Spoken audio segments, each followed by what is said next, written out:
आइए बेटा 10वें टेस्ट का जरा हम लोग डिस्कशन कर लें आज। ओके, तो पहला क्वेश्चन हम पढ़ते हैं अपने क्वेश्चन पेपर से। इस पर लिखा है, आप यहाँ से देखिए। कॉलम 1, मैग्नीशियम ऑक्सीजन रिएक्शन कर रहे हैं। मैग्नीशियम और ऑक्सीजन रिएक्शन कर रहे हैं और बना क्या रहे हैं भैया? ये मैग्नीशियम ऑक्साइड। ठीक है, तो अगर ये मैग्नीशियम ऑक्साइड बना रहे हैं, आप जरा ध्यान से देखिए इसमें हो क्या रहा है। इस मैग्नीशियम में ऑक्सीजन ऐड हो रहा है। जाहिर सी बात है, अगर मैग्नीशियम में ऑक्सीजन ऐड हो रहा होगा तो मैग्नीशियम का ऑक्सीडेशन हो रहा होगा। इसमें ए का कौन सा चारों में से मैच कर रहा है? यस, ए का आर मैच कर रहा है। जरा सही कर लीजिए, गलत।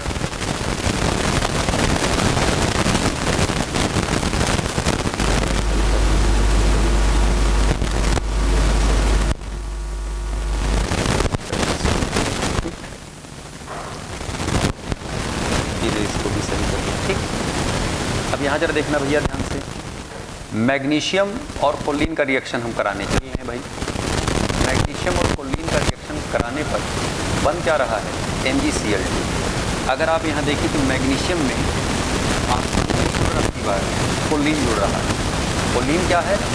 Most electronegative element. तो मैग्नीशियम में मोस्ट इलेक्ट्रोनेगेटिव एलिमेंट कोलिन का एडिशन हो रहा है। तो बी का कौन सा हो जाएगा भैया मैचिंग? एस हो जाएगा। ठीक है, ऐसे ही सी का जरा देखें भाई। सी का H2S O2 से रिएक्शन कर रहा है। O2 से रिएक्शन करके सल्फर और H2O का फॉर्मेशन कर रहा है। अगर आप ध्यान से देखें तो इस H2S से H2 रिमूव हो रहा है और रिमूव होकर के वो ऑक्सीजन के पास जा रहा है। जाहिर सी बात है कि इस रिएक्शन में हाइड्रोजन का रिमूवल हो रहा है। हाइड्रोजन का रिमूवल ऑक्सीडेशन कहलाता है। जैसे मैग्नीशियम में ऑक्सीजन का एडिशन, मैग्नीशियम का ऑक्सीडेशन। मैग्नीशियम में क्लोरीन का एडिशन, नॉन इलेक्ट्रोनेगेटिव एलिमेंट का एडिशन, ऑक्सीडेशन। ऐसे ही हाइड्रोजन का निकलना H2S से, सल्फर का क्या कर रहा होगा? ऑक्सीडेशन कर रहा होगा। कैसे ऑक्सीडेशन हो रहा होगा? यहाँ देखिए सल्फर -2 स्टेट में है, यहाँ पर ये 0 स्टेट में हो जा रहा है। इसका मतलब यहाँ पर सल्फर का ऑक्सीडेशन हो रहा है। और इस प्रक्रिया में हो क्या रहा है? H2S से H निकल रहा है। तो ढूंढिए इसमें H2S से H कहीं निकल रहा है? यस, पहले में रिमूवल ऑफ हाइड्रोजन हो रहा है। जाहिर सी बात है भाई, एक बचा है KiH2O3 का रिएक्शन हो रहा है। KiH2O3 के रिएक्शन में अगर आप ध्यान से देखें तो यहाँ पर K आई है, H2O ओजोन से रिएक्शन हो करके KOH और आयोडीन का फॉर्मेशन हो रहा है। क्लियर बात? तो अगर आप देखें तो Ki से क्या निकल रहा है?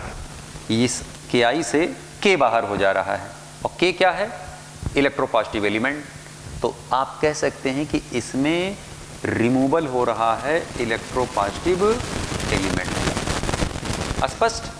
वेरी वेरी इजी क्वेश्चन था, कुछ इसमें था ही नहीं, खाली मैचिंग कराने थे। मैच आप करा लीजिए।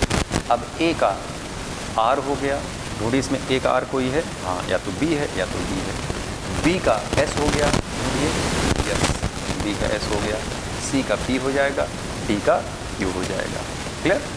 सेकंड ऑप्शन इसमें करेक्ट हो जाएगा। पहले क्वेश्चन में कुछ था ही नहीं। हम अब दूसरे क्वेश्चन में आते हैं भैया। ये भी देखिए मैचिंग का सवाल है। अगर आप ध्यान से देखें तो यहाँ पर क्या हो रहा है? V2O5 कैल्शियम के साथ रिएक्शन कर रहा है। वेनेडियम और कैल्शियम ऑक्साइड का फॉर्मेशन हो रहा है। इनडायरेक्ट अगर आप यहाँ पर देखें तो कैल्शियम क्या कर रहा है? वेनेडियम को हटा करके खुद उसके स्थान पर जाकर के लग जाएगा और वेनेडियम को इसका मतलब रिएक्शन कैसा हुआ?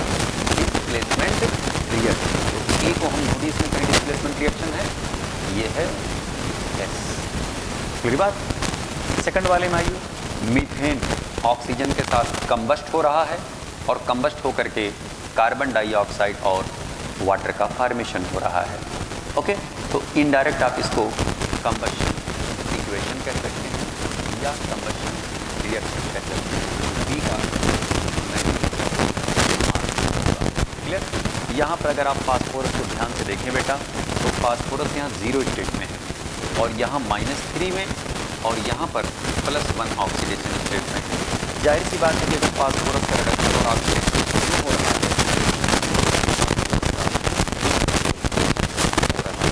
और ये रिएक्शन डिस्प्रपोर्शनेशन का रिएक्शन होगा, इसका मतलब C का P करेक्ट होगा। अगर आप KClO3 को देखें तो KClO3 इनडायरेक्ट टूट करके KCl और ओजोन में कन्वर्ट हो रहा है। इसका मतलब KClO3 का क्या हो रहा है, डिकम्पोजिशन हो रहा है। ओके, अब डिकम्पोजिशन अगर हो रहा है तो जाहिर सी बात है कि इसकी मैचिंग हम क्यों से करेंगे। आप मैच करा लीजिए, इसमें आंसर कौन सा करेक्ट हो रहा होगा। ओके, अब देखिए A का हो जाएगा S, A का हो जाएगा S, दोनों में से कोई एक होगा। B का हो जाएगा R, ये सेकंड हुआ। C का हो जाएगा P, ये स्पष्ट। अगले क्वेश्चन पे आ जाए भैया। कह रहे to an acidic solution of an एनाइन a few drops of KMnO4 solution are added. इतना दूर तक बेटा पढ़ना पड़ रहा है, अपने बुक पढ़ लेते हैं। सवाल नंबर सामने सवाल लिखा है, क्वेश्चन पेपर से ही पढ़ रहे हैं। ठीक है, to an acidic solution of an एनाइन a few drops of KMnO4 solution are added, which of the following if present will not decolorize the KMnO4 solution। पहली चीज़ तो आप जान लें कि ये KMnO4 एक ऑक्सीडाइजिंग एजेंट है। ठीक, ये किसको ऑक्सीडाइज करेगा, उन एलिमेंट को ऑक्सीडाइज करेगा तो अपने मैक्सिमम ऑक्सीडेशन स्टेट में नहीं होंगे। अगर कोई एलिमेंट अपने मैक्सिमम ऑक्सीडेशन स्टेट में है तो जाहिर सी बात है वो पहले से ही ऑक्सीडाइज्ड है, तो KMnO4 उसको ऑक्सीडाइज नहीं कर पाएगा। यहाँ पर अगर आप देखें तो कार्बन अपने हाईएस्ट ऑक्सीडेशन स्टेट में है। क्या नाइट्रोजन यहाँ पर अपने हाईएस्ट ऑक्सीडेशन स्टेट में है, नहीं साहब, बीच में है। क्या सल्फर अपने यहाँ हाईएस्ट ऑक्सीडेशन स्टेट में है, नहीं, मिनिमम ऑक्सीडेशन स्टेट में है। क्या Cl अपने हाईएस्ट ऑक्सीडेशन स्टेट में है, नहीं, मिनिमम ऑक्सीडेशन स्टेट में है। जो एलिमेंट लोअर ऑक्सीडेशन स्टेट में होते हैं वो रिड्यूसिंग एजेंट ये दोनों तरह वर्क करेगा। मिनिमम में है तो रिड्यूसिंग एजेंट करेंगे, वर्क करेगा। RA और OA दोनों तरह वर्क करेगा और ये हमेशा OA की तरह ऑक्सीडाइजिंग एजेंट की तरह वर्क करेगा। तो जाहिर सी बात है कि ऑक्सीडाइजिंग एजेंट से रिएक्शन नहीं करेगा। ऑक्सीडाइजिंग एजेंट रिड्यूसिंग एजेंट से करेगा, एजेंट से करेंगे, रिड्यूसिंग एजेंट से करेंगे। KMnO4 NO2 को, सल्फाइड को और क्लोराइड को ऑक्सीडाइज कर देगा और ऑक्सीडाइज करके खुद अपना रंग खो देगा। इसका मतलब कि ये जो आयन B, C और D वाले ये तीनों KMnO4 को डीकलराइज कर देंगे। KMnO4 को डीकलराइज करके किस में कन्वर्ट कर देंगे भैया, Mn+2 में। सबको पता है कि KMnO4 का कलर कैसा होता है, पर्पल या कह सकते हैं पिंक। ओके, अब इसमें ऑप्शन कौन सा करेक्ट हो जाएगा, A। चौथे सवाल पे आ जाए भैया, फोर्थ क्वेश्चन पढ़ें। कह रहे हैं पर मैग्नेट आयन का रिएक्शन X से कराया जा रहा है एसिडिक मीडियम में, मैग्नीज+2 और वाटर, और साथ में ऑक्सीडाइज्ड प्रोडक्ट ऑफ X। जिस X को ये ऑक्सीडाइज कर रहा होगा उसका ये ऑक्सीडाइज्ड प्रोडक्ट बन रहा होगा। अब अगर आप गौर से यहाँ पर देखें तो यहाँ पर कार्बन +3 ऑक्सीडेशन स्टेट में है, आयरन +2 ऑक्सीडेशन स्टेट में है, सल्फर -2 ऑक्सीडेशन स्टेट में है। ये जो पर मैग्नेट आयन है ये एक ऑक्सीडाइजिंग एजेंट भी जस्ट आप ऊपर देखे हैं वही टाइप का सवाल है ये। अब ये करेगा क्या, इन्हें ऑक्सीडाइज कर सकता है, फेरस को फेरिक में कन्वर्ट कर देगा, सल्फाइड को सल्फेट में कन्वर्ट कर देगा, लेकिन जो एलिमेंट अपने हाईएस्ट ऑक्सीडेशन स्टेट में है ऑलरेडी खुद वो ऑक्सीडाइजिंग एजेंट है, तो क्या उसको ऑक्सीडाइज कर पाएगा, नहीं साहब। तो यहाँ पर जो X है यहाँ पर ये ऑक्सीलेट भी हो सकता है, फेरस भी हो सकते हैं, सल्फाइड भी हो सकते हैं, लेकिन X कभी सल्फेट नहीं हो सकता। सवाल में पूछा गया है कि X क्या नहीं हो सकता है। ओके, तो X ये नहीं हो सकते हैं। क्लियर। अगला क्वेश्चन देखिए पांचवा, consider the following reaction occurring in basic medium. इस रिएक्शन को वो बेसिक मीडियम में करवा रहे हैं। कर क्या रहे हैं इसमें भैया, पर मैग्नेट आयन का रिएक्शन ब्रोमाइड आयन के साथ हो रहा है, मैग्नीज डाइऑक्साइड और ब्रोमेट आयन का फॉर्मेशन हो रहा है। करें how the above reactions can be balanced further. इनको फर्दर कैसे हम रिएक्शन को बैलेंस कर सकते हैं, तो इस रिएक्शन को हम नीचे ऐसे लिख रहे हैं भैया, आप जरा समझ लें इसको। ब्रोमाइड आयन है, जा किस में रहे हैं, MnO2 में, और किस में जा रहे हैं, ये ब्रोमेट आयन में। हमने आपको रिएक्शन बैलेंस करना सिखाया था बेटा, कैसे, जरा ध्यान दें। हमने आपको बताया था MnOH, पहले मेटल, फिर नॉन मेटल, फिर ऑक्सीजन, फिर हाइड्रोजन, बैलेंस करने का ये सीक्वेंस होता है। अगर आप यहाँ देखें तो मैग्नीज मेटल है, मैग्नीज मेटल यहाँ एक और यहाँ एक है। नॉन मेटल अगर आप देखें तो नॉन मेटल ब्रोमीन है, यहाँ एक और ये भी ब्रोमीन एक है। इट मीन्स कि मेटल और नॉन मेटल एकदम बैलेंस हैं। हमें किसे बैलेंस करना है लल्ला, ऑक्सीजन और फिर हाइड्रोजन को। ऑक्सीजन अगर आप यहाँ देखें तो इस तरफ 4 है और इस तरफ 3 और 2 कितने हैं, 5 हैं। रिएक्शन किस मीडियम का है, पहले ये आप चेक करिए। रिएक्शन है भैया ये बेसिक मीडियम का।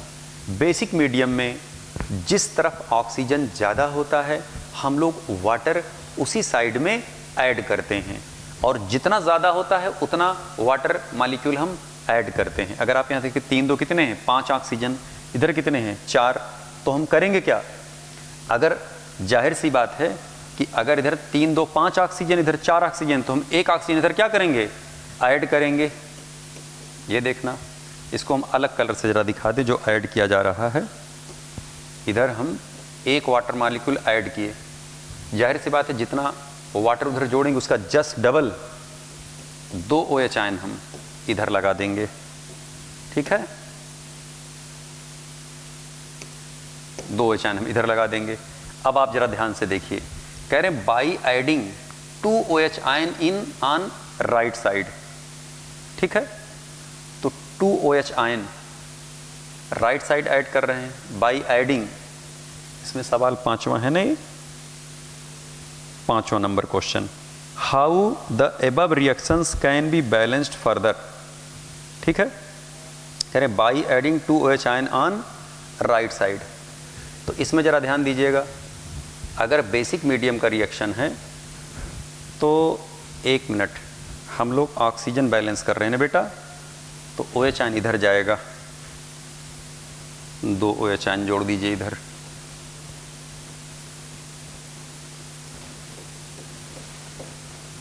दो OH आयन हुआ, इधर 1 H2O, तो 4 और 1 5 हो गए, 3 2 5 2 7 ऑक्सीजन हुआ। गलत, ऐसे नहीं होगा, इधर जुड़ेगा H2O, इधर जुड़ेगा जस्ट 2 OH आयन। अब जरा चेक करिए, 3 2 5 और 1 6 ऑक्सीजन इधर हो गया, 4 और 2 6 ऑक्सीजन इधर हो गए। इधर कितने हाइड्रोजन लगे हैं, 2। इधर कितने हाइड्रोजन लगे हैं, 2। इधर अगर हम निगेटिव चार्ज को चेक करें, consider the following, how much by adding 2 OH ions on right side. यहाँ पे ट्वाइस ऑफ ये लगा, ये देखिए हम लोग गड़बड़ किए बैठे बेटा, रिएक्शन में 2 से मल्टीप्लाई करना होगा अपनी, ठीक है। यहाँ 2MnO2 हुआ, 2MnO2 है, और क्या है, इधर ब्रोमाइड आयन है और इधर क्या है, ब्रोमेट आयन, ठीक है। अब हम रिएक्शन को ज़रा बैलेंस करें, नहीं हो जाएगा गड़बड़, रिएक्शन को हम ठीक से लिखे ही नहीं थे, ठीक है।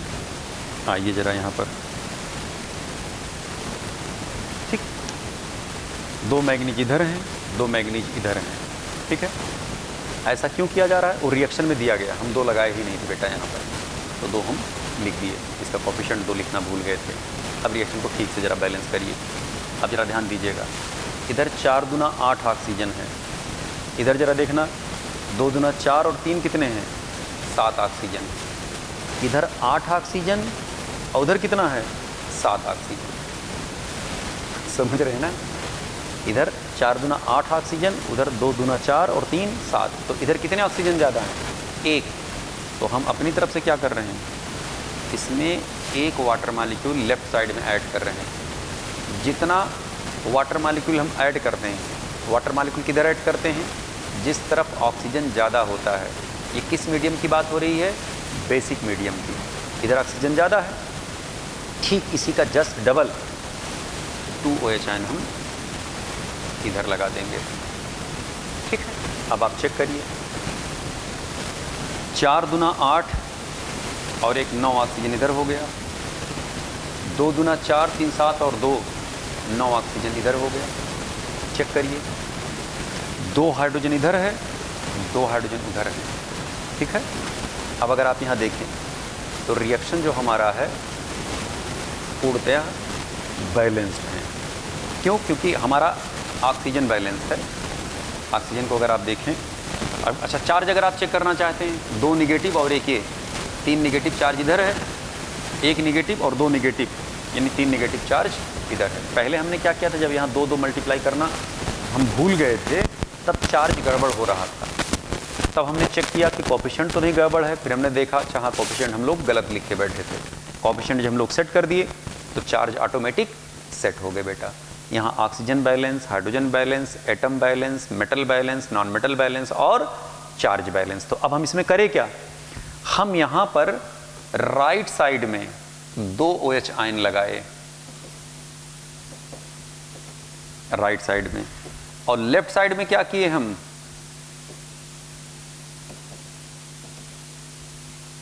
OH आयन जोड़े।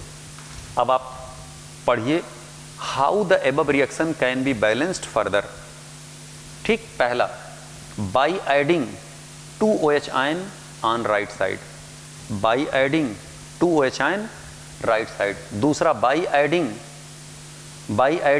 1 H2O molecule to left side, 1 H2O molecule to left side.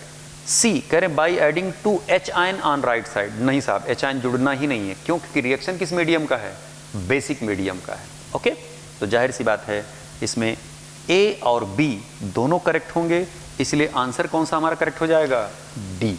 स्पष्ट।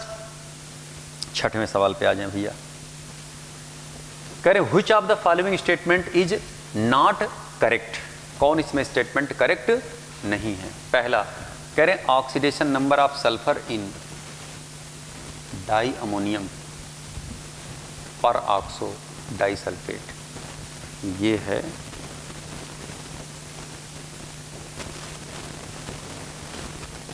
सल्फर का ऑक्सीडेशन नंबर यहाँ पर +6 है। कैसे, जरा चेक करिए।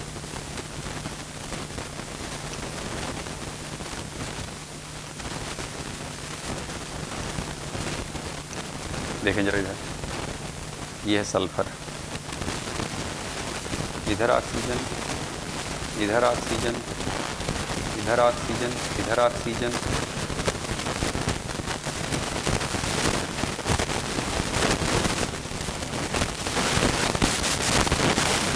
आयनिक बॉन्ड,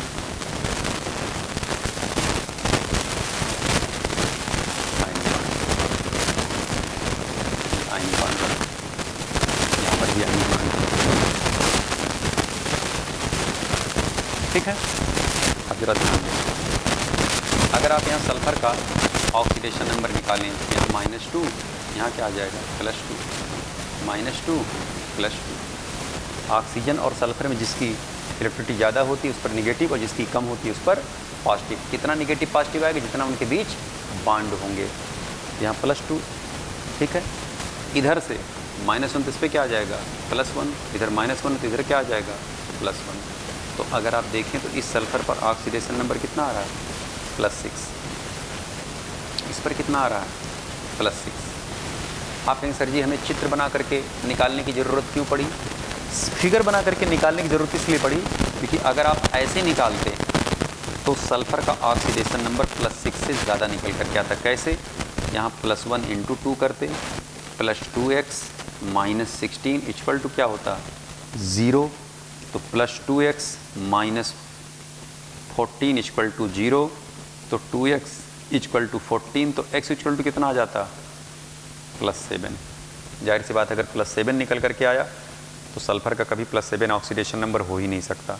कारण किसी भी एलिमेंट के आउटर मोस्ट शेल में उतने इलेक्ट्रॉन होते जितना उसका ग्रुप नंबर होता है। 6th A ग्रुप का सल्फर है, 6 इलेक्ट्रॉन इसके आउटर मोस्ट शेल में है। 6 इलेक्ट्रॉन अगर उसके आउटर मोस्ट शेल में है तो जाहिर सी बात है कि वो मैक्सिमम 6 इलेक्ट्रॉन दे सकता है। तो मैक्सिमम कितने ऑक्सीडेशन नंबर तक शो कर सकता है वो +6, और यहाँ आप कितना निकाल रहे थे +7। इट मीन्स ये गलत था। स्पष्ट। तो ये जो +6 ऑक्सीडेशन नंबर हम लोग निकाले हैं ये सही है, और +6 ऑक्सीडेशन नंबर पहले वाले में दिया भी गया है। दूसरे में करें the oxidation number of osmium in osmium tetroxide is +8, आप निकालोगे +8 निकल करके आएगी, बिल्कुल करेक्ट है। अब यहाँ करें the oxidation number of sulphur in H2SO5 is +8, अभी आपको बताया कि +8 हो ही नहीं सकता। H2SO5 में कह रहे हैं साहब इसका +8 ऑक्सीडेशन नंबर, ये गलत है बेटा। कैसे, समझिए ज़रा ध्यान से। यहाँ पर जो ऑक्सीजन है वो पर ऑक्सी लिंकेज रखे हुए है। अगर आप इसका स्ट्रक्चर बनाएंगे तो 1 2 3 4, एक H यहाँ लगा, एक O यहाँ लगा और एक H यहाँ लग जाएगा, ये देखना। ये स्ट्रक्चर बन करके आया H2SO5 का।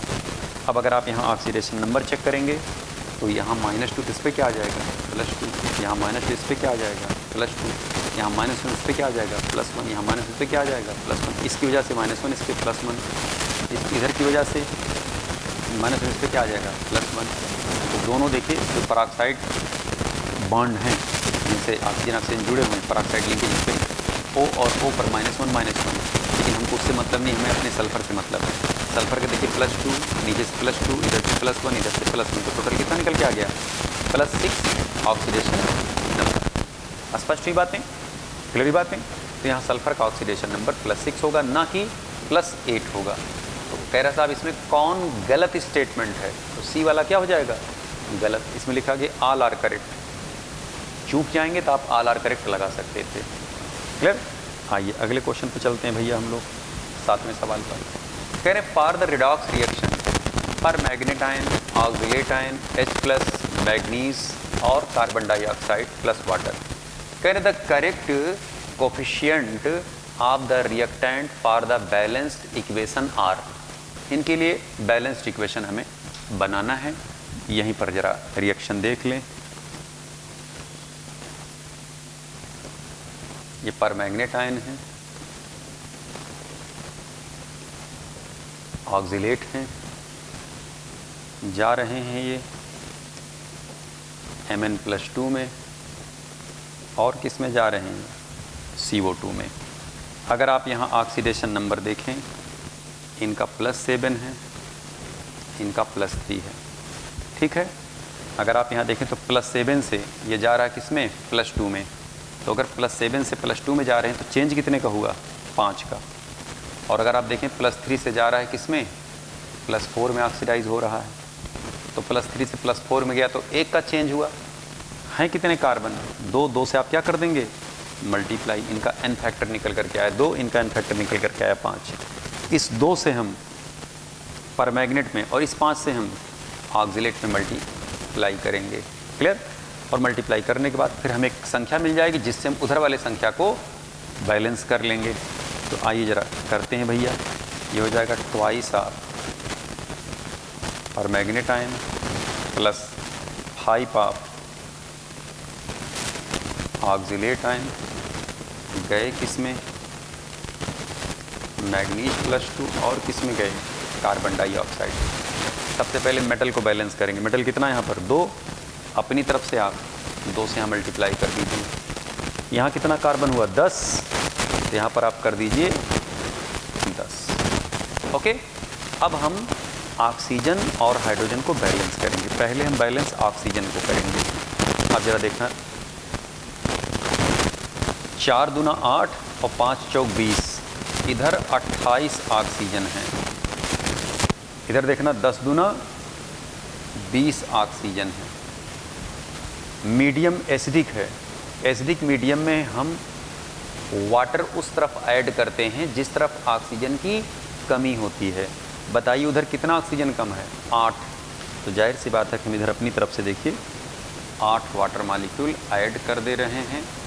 जितना वाटर जोड़ेंगे उसका just double H ion left side में ऐड हो जाएगा, उसके अपोजिट साइड में।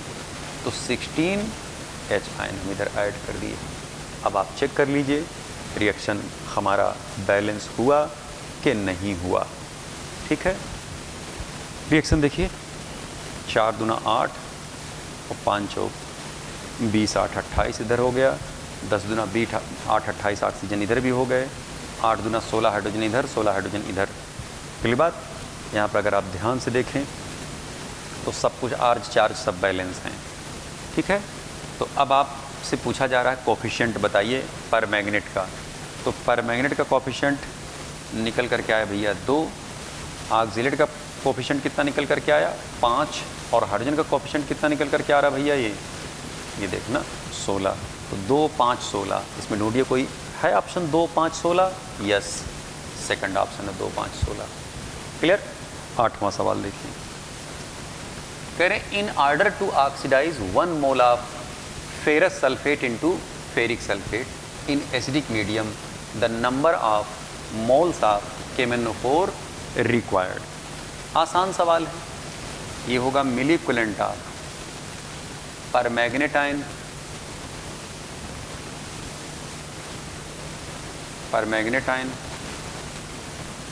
Equal to milliequivalent of ferrous sulphate. इनका अगर आप n फैक्टर निकालेंगे तो 5 आएगा, और इनका n फैक्टर निकालेंगे तो 1 आएगा।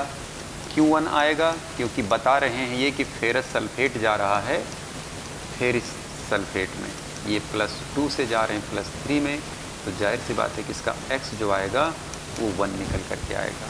और एसिडिक मीडियम में सबको पता है कि पर मैग्नेट आयन जाते हैं किसमें, मैग्नीज +2 में, +7 से +2 में जा रहे हैं, तो इसका x कितना हो जाएगा भैया 5। सॉल्व कर लीजिए सीधे सवाल, n × x × 1000, इसका भी n × x × 1000, हज़ार दोनों का क्या हो गया कैंसिल, इसका n × हो जाएगा 5, n हो गया 1 मोल, x हो गया 1, तो n इक्वल टू क्या निकल कर के आया 1/5। जाहिर सी बात है अगर 1/5 तो आंसर इसका कौन सा करेक्ट हो जाएगा A। क्लियर। आइए 9वें सवाल की तरफ चलते हैं भैया।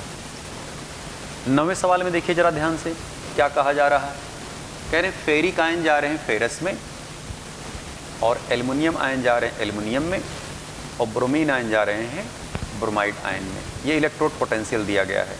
कह रहे हैं based on the following data, ध्यान से देखें बेटा, the reducing power of ferrous ion, aluminium और bromide ion will increasing order will B.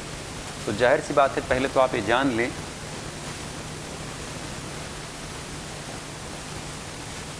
क्योंकि रिड्यूसिंग पावर डायरेक्टली प्रोपोर्शनल किसके होता है, स्टैंडर्ड ऑक्सीडेशन पोटेंशियल के, या inversely proportional to standard reduction potential के। ओके, अब अगर हम ये सब देखिए, सबका क्या दिया है, रिडक्शन पोटेंशियल दिया है, या तो हम देखें किसका सबसे मिनिमम है, जिसका रिडक्शन पोटेंशियल सबसे मिनिमम होगा उसकी रिड्यूसिंग पावर सबसे ज़्यादा होगा। तो जाहिर सी बात है कि सबसे मिनिमम किसका है, एल्युमिनियम का है, तो एल्युमिनियम की रिड्यूसिंग पावर सबसे ज़्यादा होगा। फिर उससे ज़्यादा किसका है, फेरस का, उससे ज़्यादा सबसे ज़्यादा किसका निकल कर के आएगा, फिर निकल कर के आएगा इसका ब्रोमाइड आयन का। तो जिसका सबसे ज़्यादा SRP होगा उसकी रिड्यूसिंग पावर सबसे कम होगी।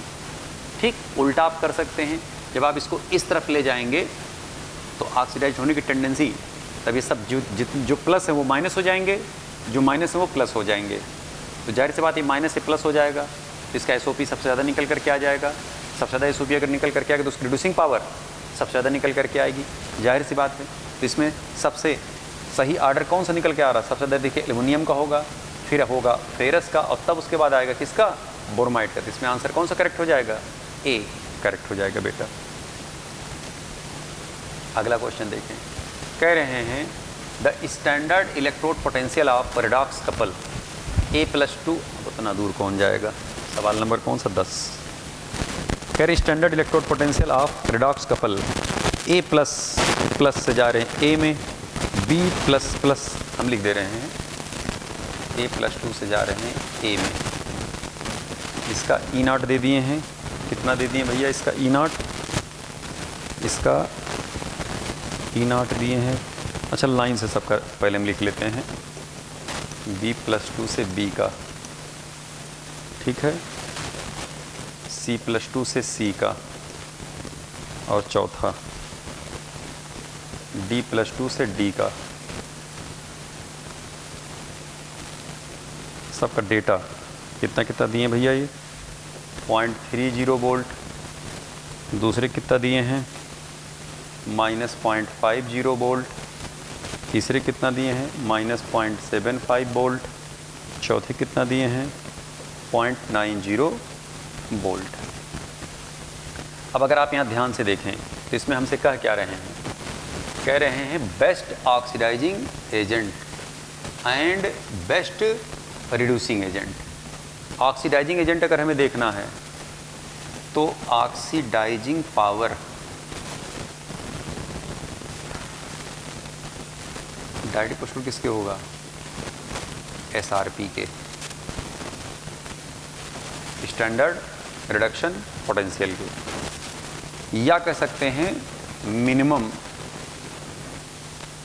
SOP के, जिसका SOP सबसे कम होगा। ऐसे ही अगर हम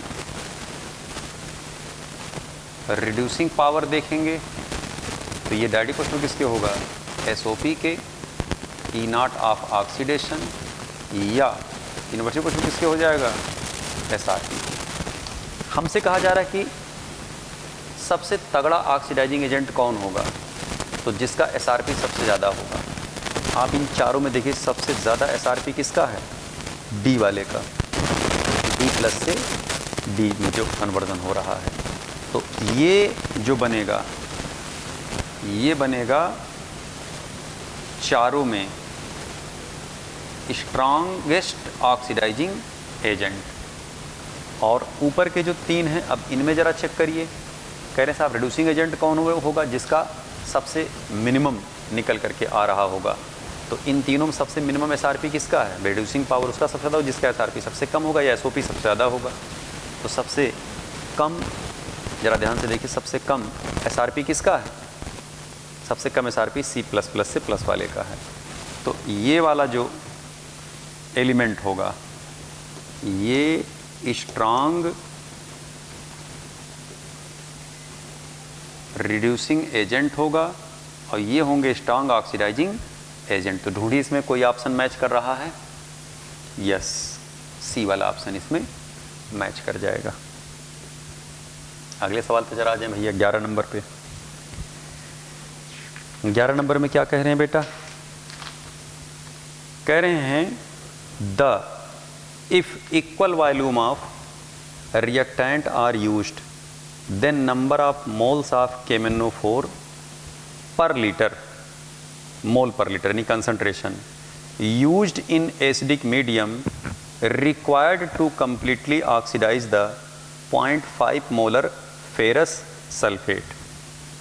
तो जाहिर सी बात है कि मिली इक्विवेलेंट ऑफ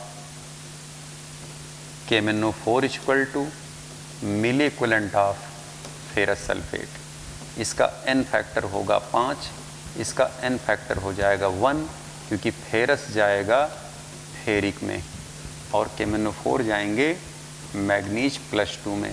तो ये +7 से भागेगा +2 में, तो इसका हो जाएगा 5 और इसका हो जाएगा x 1, नीचे डायरेक्ट लिख दिया गया। अब इनका मिलिक्युलेंट NX 1000 के टर्म में हम ना लिख करके m × x × v के टर्म में लिख रहे हैं, और इसका भी m × x × OV के टर्म में दे रहे हैं। ठीक है, दोनों का VV क्या हो जाएगा, कैंसिल। जाहिर सी बात है कि दोनों का मालूम क्या है, इक्वल है। इनकी हमसे क्या पूछ रहे हैं, मोलरिटी।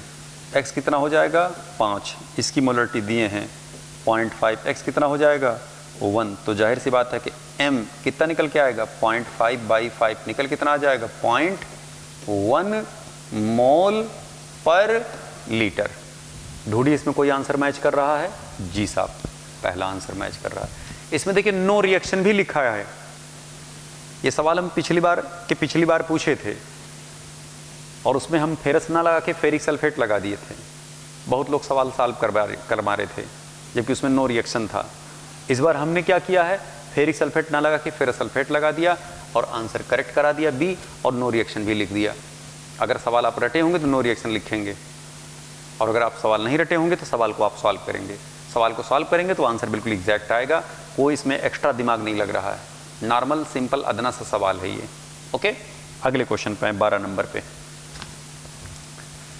कह रहे हैं in which of the following compounds an element exhibits both maximum and minimum different oxidation state. जाहिर सी बात है कि यहाँ पर डिफरेंट नाइट्रोजन का ऑक्सीडेशन स्टेट, तो यहाँ पर एक ही नाइट्रोजन है, इसमें 2 नाइट्रोजन हैं। अब अगर आप इसको ओपन करें, मतलब खोलें इसको, तोड़ें इसको, तो ये अमोनियम आयन में टूटेगा और नाइट्रेट आयन में टूटेगा। यहाँ पर अगर आप इस नाइट्रोजन का ऑक्सीडेशन नंबर निकालेंगे तो हो जाएगा x + 1 × 4 = +1, ठीक है, +1। तो x = क्या आ जाएगा, -3। यहाँ पर अगर आप इस नाइट्रोजन का निकालें तो x + -2 × 3 = -1, तो हो जाएगा x -6 = -1, तो x = कितना आ जाएगा, +5। तो अगर आप ध्यान से देखें तो यहाँ पर नाइट्रोजन का -3 है और यहाँ पर नाइट्रोजन का +5 है। -3 नाइट्रोजन का मिनिमम ऑक्सीडेशन नंबर है और +5 नाइट्रोजन का मैक्सिमम ऑक्सीडेशन नंबर है। जाहिर सी बात है कि इसमें आंसर सेकंड वाला ही करेक्ट निकल करके आ रहा होगा। अगले क्वेश्चन की तरफ चलते हैं भाई हम लोग। 13 नंबर क्वेश्चन करें, prevention of corrosion of iron by zinc coating is called. Prevention of corrosion of iron by zinc coating is called. अगर आप, जाहिर सी बात है कि जिंक के ऊपर, जिंक नहीं आयरन के ऊपर अगर आप जिंक की कोटिंग कराते हैं तो जिंक की कोटिंग आयरन के ऊपर कहलाता है गैल्वेनाइजेशन। क्या कहलाता है, गैल्वेनाइजेशन। डिफिनीशन है सिंपल, इसमें डी ऑप्शन करेक्ट हो जाएगा। 14th number question, the best way to prevent rusting of iron is. पहला, मेकिंग इट कैथोड, बिल्कुल करेक्ट। ये लोहे की राड है, अगर आप इससे इसी आयरन की राड को मोर रिएक्टिव मेटल के साथ आप कनेक्ट करा दें, जैसे मान लीजिए मैग्नीशियम स्ट्रिप के साथ जोड़ दें, तो अब ये क्या बन जाएगा, एनोड, और अब ये क्या बन जाएगा, कैथोड। पहले क्या होता था, आयरन एनोड की भांति कार्य करता था, इसलिए ये ऑक्सीडाइज्ड हो रहा था।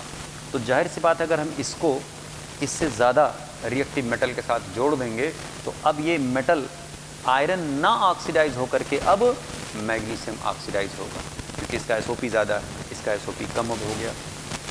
तो हम क्या कर रहे हैं, लोहे को कोरोड होने से, रस्ट होने से बचाने के लिए इसको मोर रिएक्टिव मेटल के साथ लिंक्ड कर दे रहे हैं, वायर्ड कर दे रहे हैं, तार से जोड़ दे रहे हैं इसको। तो इसको हम क्या बना दिए, कैथोड। तो अगर हम इसको कैथोड बना देंगे तो इसकी रस्टिंग प्रिवेंट कर जाएंगी। दूसरा करें साहब, पुटिंग इन सलाइन वाटर। सबको पता है कि अगर हम सलाइन वाटर में पुट करेंगे लोहे को तो लोहे का रस्टिंग और फास्ट हो जाएगा। कह रहे साहब बोथ ऑफ दीज, तो दोनों नहीं यूज कर सकते, आप एक ही यूज करेंगे, ए। कह रहे नन ऑफ दीज, नहीं साहब ये यूज तो कर ही रहे हैं, इसमें आंसर कौन सा करेक्ट हो जाएगा, ए। 15th नंबर क्वेश्चन पे आ जाएगा। कह रहे which of the following statement regarding fuel cell is incorrect. Fuel cell के रिगार्डिंग कौन स्टेटमेंट इनकरेक्ट है, ध्यान से देखिए। करें these cells are eco friendly, बिल्कुल करेक्ट, इको फ्रेंडली होते हैं क्योंकि जो ऑक्सीजन हाइड्रोजन फ्यूल सेल है उसमें कोई बाई प्रोडक्ट नहीं बनता, कोई वेस्ट मटेरियल नहीं जनरेट होता, वाटर का फॉर्मेशन होता है जिसको हम यूज़ करते हैं, पानी। क्लियर। दूसरे में करता बीच cell convert the energy of combustion of fuel cell like H2, methane, methyl alcohol etcetera directly into electrical energy. ये बात हम आपको बताए हैं कि जैसे ये मीथेन है, आप इनको कंबस्ट करा दें, कार्बन डाइऑक्साइड और वाटर में कन्वर्ट हुए भैया ये रिएक्शन को आप बैलेंस कर सकते हैं। 2, 4 यहाँ 2 से मल्टीप्लाई कर दें। इस रिएक्शन का आप क्या निकालेंगे, डेल्टा जी। और सबको ये बात पता है कि जब डेल्टा जी निकालते हैं तो -NFE फार्मूला लगा करके, अगर हम आपको किसी रिएक्शन का डेल्टा जी पता चल जाए तो आप उसमें कितने इलेक्ट्रॉन का लेन देन हो रहा है, कितने मोल इलेक्ट्रॉन का ट्रांसफर, N से F से मल्टीप्लाई करके आप क्या कर निकाल सकते हैं, इसका E ऑफ द सेल निकाल सकते हैं। तो इस कंबशन एनर्जी को हम किस में कन्वर्ट किए, इलेक्ट्रिकल एनर्जी में। ओके, तो ये करेक्ट है भैया। तीसरा करें H2O2 fuel cell is used in Apollo space programme, बिल्कुल करेक्ट। अपोलो स्पेस प्रोग्राम में इसका यूज होता है। कह रहे fuel cell produce electricity with an efficiency of about 100%। नहीं था, जो फ्यूल सेल है उसकी जो इफिशियंसी होती है ये लगभग 70% होता है, 100% नहीं होता। गलत है ये स्टेटमेंट। कौन सा इनकरेक्ट हुआ भैया? डी स्टेटमेंट करेक्ट हो गया। क्लियर? अगले क्वेश्चन की तरफ आ जाए भाई। कह रहे when lead storage battery is discharge, जब लेड स्टोरेज बैटरी डिस्चार्ज होती है तो कह रहे हैं कि बताइए इसमें क्या या कौन आंसर करेक्ट हो सकता है।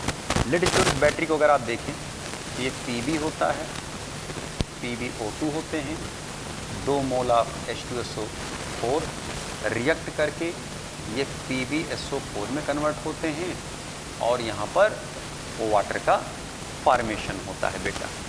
स्पष्ट? जाहिर सी बात है इस रिएक्शन में अगर आप ध्यान से देखें तो सल्फर डाइऑक्साइड इवाल्व हो रहा है?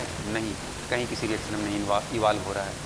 ये जो रिएक्शन लिखा है ये लेड स्टोरेज सेल का डिस्चार्जिंग का रिएक्शन लिखा गया है। यहाँ पर जो Pb होता है ये Pb+2 में ऑक्सीडाइज होता है और जो Pb+4 स्टेट में होता है ये Pb+2 में रिड्यूस होता है। इसका ऑक्सीडेशन हो रहा है और इसका रिडक्शन हो रहा है।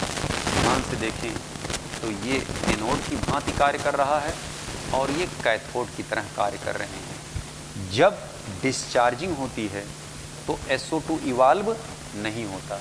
लेड सल्फेट इज कंज्यूम, नहीं साहब, लेड सल्फेट तो कंज्यूम तब होगा जब सेल डिस्चार्ज के बजाय चार्ज हो रहा होगा, उल्टा रिएक्शन जब चल रहा होगा। क्लियर? तो ये लेड सल्फेट कंज्यूम नहीं बल्कि बन रहा है, ये भी गलत है। कह रहे लेड इज फॉर्म्ड, ना साहब, जब ये चार्ज होगा तब लेड बनेगा। जब डिस्चार्ज होगा तो लेड किस में जा रहा है? लेड आयन में कन्वर्ट हो रहा है। डी कह रहे sulphuric acid is consumed, yes. यहाँ पर देखिए सल्फ्यूरिक एसिड क्या हो रहा है बेटा? ये कंज्यूम हो रहा है। इसमें आंसर कौन सा करेक्ट हो जाएगा? डी आंसर करेक्ट हो जाएगा। 17th नंबर क्वेश्चन देखें। कह रहे which of the following batteries can not be reused. Reused उसी बैटरी को हम नहीं कर सकते जो प्राइमरी सेल होंगे। प्राइमरी सेल को हम रीयूज क्यों नहीं कर सकते हैं? क्योंकि उसके इलेक्ट्रोड रिएक्शंस जो होते हैं बेटा इरिवर्जिबल होते हैं, रिवर्जिबल नहीं होते हैं। जिन इलेक्ट्रोड रिएक्शंस या जो इलेक्ट्रोड रिएक्शन रिवर्जिबल होते हैं वही चार्जिंग डिस्चार्जिंग का साइकिल कंप्लीट करते हैं। तो अब जरा ध्यान से देखें, लेड स्टोरेज बैटरी को हम रीयूज कर सकते हैं। निकल कैडमियम सेल ये सेकेंडरी सेल है, ये भी सेकेंडरी सेल है, ये भी सेकेंडरी सेल हैं, ठीक है, और ये प्राइमरी सेल है बेटा। प्राइमरी सेल को आप रिचार्ज नहीं कर सकते। यही है मरकरी सेल जिसे हम दोबारा रिचार्ज नहीं कर सकते। क्लियर? ये तो खैर अलग है, इसमें सी ऑप्शन करेक्ट हो जाएगा। अगले क्वेश्चन पे आ जाए। कह रहे the electrolyte used in Leclanche cell is, इसको आपको याद रखना होगा।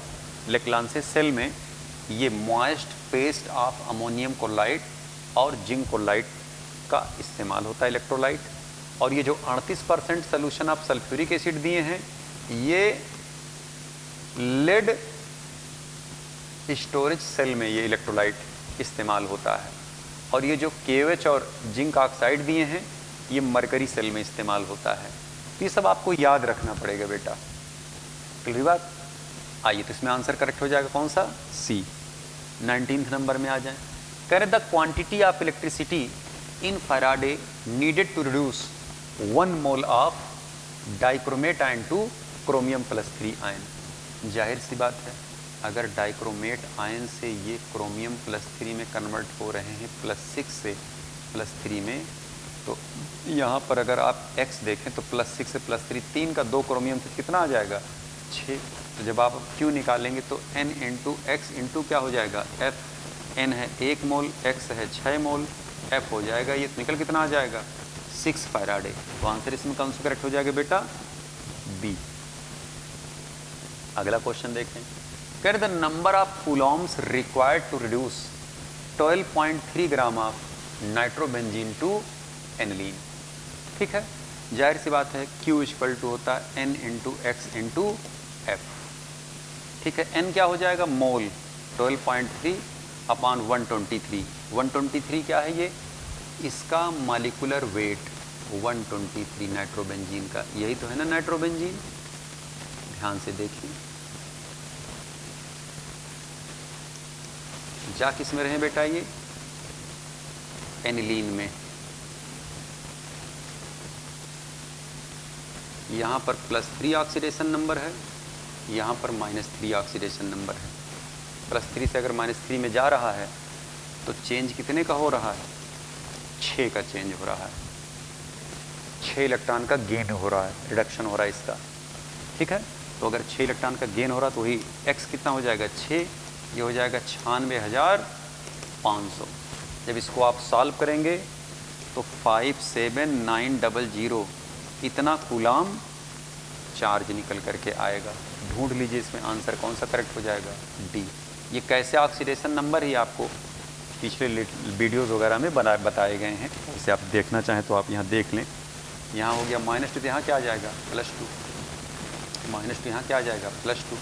n और c में, यहाँ c है यहाँ n है, तो इसकी इलेक्ट्रिसिटी ज़्यादा है तो यहाँ -1 हो जाएगा। तो जाहिर सी बात है, इसका कितना निकल करके आया, +3। ऐसे यहाँ देखिए h से इसकी ज़्यादा है -1, h से इसकी इलेक्ट्रिसिटी ज़्यादा है -1, c से इसकी इलेक्ट्रिसिटी ज़्यादा है -1, कितना निकल के आया इसका, -3। -3 में से +3 घटाएंगे तो 6 निकल करके आएगा। देखिए -3 माइनस +3 हो गया -3 निकल कितना आया, -6। माइनस का मतलब होता है इलेक्ट्रॉन का गेन, 6 इलेक्ट्रॉन का गेन हो रहा है, 6 इलेक्ट्रॉन इसको चाहिए, तो n फैक्टर इसका हो जाएगा 6, वही हो जाएगा चार्ज इसका 6 निकल करके आया, 6 मोल इलेक्ट्रॉन का गेन हो रहा है। अगला क्वेश्चन देखें, कह रहे in electrolysis of dilute H2SO4 using platinum electrodes. अगर हम प्लेटिनम इलेक्ट्रोड्स लेकर के चलें और डाइल्यूट H2SO4 का इलेक्ट्रोलिसिस कराएं, ठीक है, तो H2SO4 जब टूटेगा ये, तो H आयन में और सल्फेट आयन में, पानी भी साथ में लगे हाथ है, H+ में और OH आयन में। वो कह रहे हैं साहब बताइए, पहला कह रहे साहब H2 इवाल्व एट कैथोड। जाहिर सी बात है यहाँ पर ये H आयन है, ये कहाँ जाएगा, कैथोड पर जाएगा। और किस रूप में जाएगा, ये H2 के रूप में कैथोड पर। ठीक है, और इन दोनों में से भाई, इन दोनों में चेक किया जाएगा SRP किसका ज़्यादा है, तो दोनों ही जब H आयन है तो कोई कंपटीशन नहीं होगा कैथोड पर जाने के लिए, तो दोनों ही चले जाएंगे कैथोड पर। ओके, सल्फेट आयन और हाइड्रोक्साइड आयन में से कौन जाएगा एनोड पर। एनोड पर क्या होता है, ऑक्सीडेशन, तो जिसका SO2 ज़्यादा होगा, ऑक्सीडेशन पोटेंशियल जिसका ज़्यादा होगा वही ऑक्सीडाइज होगा। जाहिर सी बात है कि OH आयन का ऑक्सीडेशन पोटेंशियल सल्फेट आयन से ज़्यादा है। ये कहाँ जाएगा भैया, O2 के रूप में, कहाँ, एनोड पर। तो अब देखिए कैथोड पर H2 इवाल्व हो रहा है, ये सही हो गया। कह रहे साहब अमोनिया प्रोड्यूस है, तो गलत है। Cl2 obtained at cathode, Cl2 है ही नहीं इसमें। O2 प्रोड्यूस्ड एट कैथोड, नहीं साहब, O2 किस पर प्रोड्यूस हो रहा है, ये एनोड पर, तो ये गलत हो गया। इसमें सही कौन सा हो जाएगा, फर्स्ट। 22 नंबर सवाल देखिए, कह रहे on passing C ampere of to electrolyte solution for T second m gram, और T सेकंड है और C एम्पियर है, विभाजित on cathode, the equivalent weight E of the metal will be, तो Q upon F equal to N into X. Clear, या इसी को N/X के बजाय आप कैसे लिख सकते हैं, इसको वेट अपान क्या कर सकते हैं, इक्विवेलेंट वेट कर सकते हैं। Current equivalent equal to gram equivalent के होता है जब हम दोनों समराइज कर देते हैं ऑन फर्स्ट और सेकंड लॉ को। ठीक है, तो हम जब यहाँ से E निकालेंगे तो जाहिर सी बात है कि W इंटू F अपान क्या होगा, Q। E निकालेंगे तो WF अपान क्या हो जाएगा, FW अपान क्या हो जाएगा, Q के। अब ये WF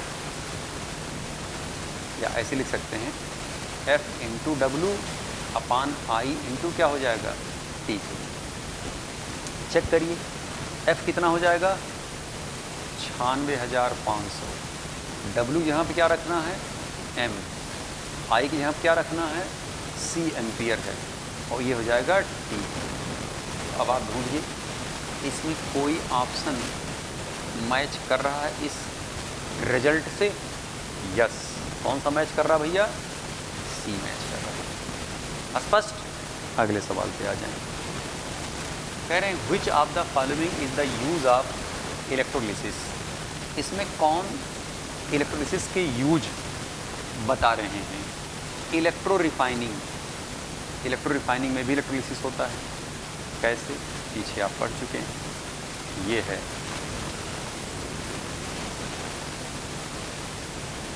प्योर कॉपर एनोड की तरह और ये है इम्प्योर कॉपर कैथोड की तरह। और इनको रखा किस में गया कॉपर सल्फेट के सॉल्यूशन में, इनको कनेक्ट कराया गया। ये प्लस और ये क्या है माइनस। इलेक्ट्रो रिफाइनिंग का मतलब क्या हुआ, जब हम मेटलर्जी में मेटल प्राप्त करते हैं तो प्योर शुद्ध मेटल नहीं होता। रिडक्शन प्रोसेस से जब हम प्राप्त करते हैं उसमें दूसरे मेटल की इम्प्योरिटी मिली होती है, हम उसकी रिफाइनिंग करते हैं। कैसे, उसको इलेक्ट्रोड बना करके। तो यहाँ पर कॉपर कैथोड है, कॉपर ही एनोड है और कॉपर सल्फेट के सॉल्यूशन में इसको रखा गया है। इसमें सल्फ्यूरिक एसिड में सॉल्यूशन को तैयार करते हैं कि ताकि कॉपर हाइड्रोलाइज ना हो। ठीक है, यहाँ पर क्या है, ये इम्प्योर कॉपर है। ये एक मिनट गलत लिख दिए हैं। ये इम्प्योर कॉपर होगा और ये कॉपर कैसा होगा बेटा, ये प्योर होगा। ये थिन है और ये होते हैं थिक। जब इलेक्ट्रोलिसिस स्टार्ट होगा, इलेक्ट्रोलिसिस के बाद इसमें होता क्या है, ये जो मोटा मेटल है इम्प्योर का, ये थोड़ी देर के बाद एक सिचुएशन ये इसकी आ जाती है।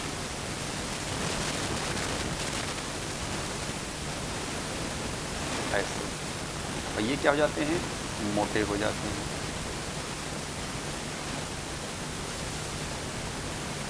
सिचुएशन ये बन करके आती है। यहाँ पर होता क्या है, यहीं से कॉपर आयन निकल करके सॉल्यूशन में आते हैं और सॉल्यूशन से ही कॉपर आयन निकल करके कॉपर इलेक्ट्रोड पर जाते हैं। पतला प्योर था, इस पर और डिपॉजिट होता गया तो मोटा होता गया और इसी के नीचे दूसरे मेटल की जो इम्प्योरिटी नीचे बैठ जाती है, इसी को हम एनोड मड कहते हैं। ये इलेक्ट्रो रिफाइनिंग हो रही है। मेटल की हम रिफाइनिंग करते हैं इलेक्ट्रोलिसिस इस्तेमाल करके, इलेक्ट्रोलिटिक विधि द्वारा। और इलेक्ट्रोप्लेटिंग तो आप जान ही रहे हैं। इलेक्ट्रोप्लेटिंग में क्या होता है, ऑर्नामेंट पर या किसी आर्टिकल पर हम लेयर चढ़ाते हैं अन्य मेटल का। जिस पर लेयर चढ़ाया जाता है, यानी जिस आर्टिकल पर प्लेटिंग करनी होती, इलेक्ट्रोप्लेटिंग करनी होती, उसे कैथोड की तरह, और जिसका करवाना होता है उसे एनोड की तरह लिया जाता है और उन्हीं का आयनिक सॉल्यूशन लिया जाता है जिसकी प्लेटिंग कराई जाती है। स्पष्ट, जिस मेटल की प्लेटिंग होनी होती है। ये भी एग्जाम्पल किसका हुआ भैया, इलेक्ट्रोप्लेटिंग, इलेक्ट्रोलिसिस का ही। तो इलेक्ट्रोप्लेटिंग और इलेक्ट्रो रिफाइनिंग दोनों ही एग्जाम्पल किसके हैं, इलेक्ट्रोलिसिस के हैं। आइए अगला देखिए क्वेश्चन। कह रहे हैं arrange the following in increasing order of their conductivity. Sodium ion, potassium ion, calcium ion और मैग्नीशियम आयन। कंडक्टिविटी आपको बताया गया था।